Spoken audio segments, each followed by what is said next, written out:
Hello everyone and welcome back to this video. It will be about finding foci of an ellipse from an equation, graph, and a vertex, and probably not much more than that.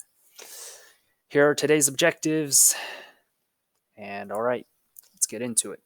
So, as you remember, if you watched the last video, foci is basically is where the sum of the distances from any point on the circle to the two foci is the same.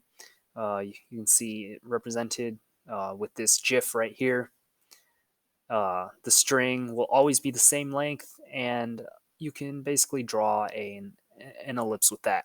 And remember, you use this equation right here to find C, and C is the length from the center to one of two foci, so it'd be like right here to either that foci or that foci.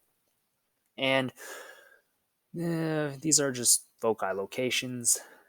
And remember that in our ellipse equation, A and B are radii, meaning that the distance from the center to either the vertex or covertex.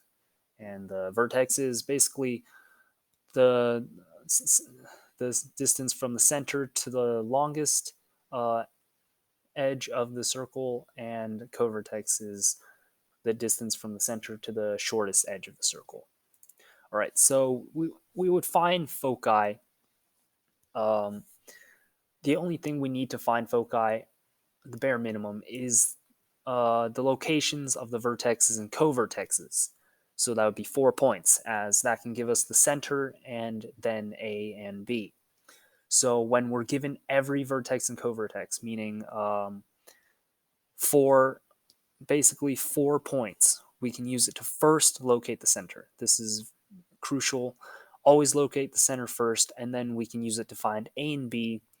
As you remember, A is horizontal radius, B is vertical radius, and then we can plug it in A and B into this equation to find C and subsequently the two foci.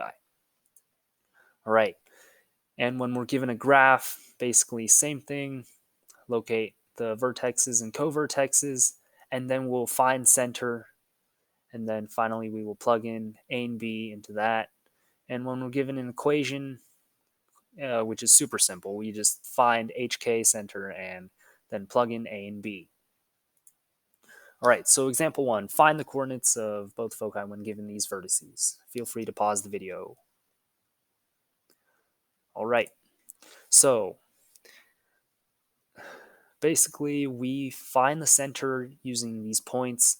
We know that 5 is basically the x coordinate because these stay the same here, and 4 is the y coordinate because these stay the same here. So the center is 5, 4. The x radius is 3, y radius is 1, so A is 3, B is 1. We can get that basically by using the center and subtracting these points using absolute values. And once we have A and B, we plug it into this, and we get C is square root of 8. And basically, we know that since A is larger than B, it's a flatter looking ellipse. So we would add or subtract our square root of 8 to the x component of our center, and we get foci as this. All right, next example, feel free to pause the video. All right, so the center is super easy to find. Basically, just eyeball it, I guess, and the center is -3, 2, and we can find the x radius and y radius easily, and we get A is 1 and B is 2.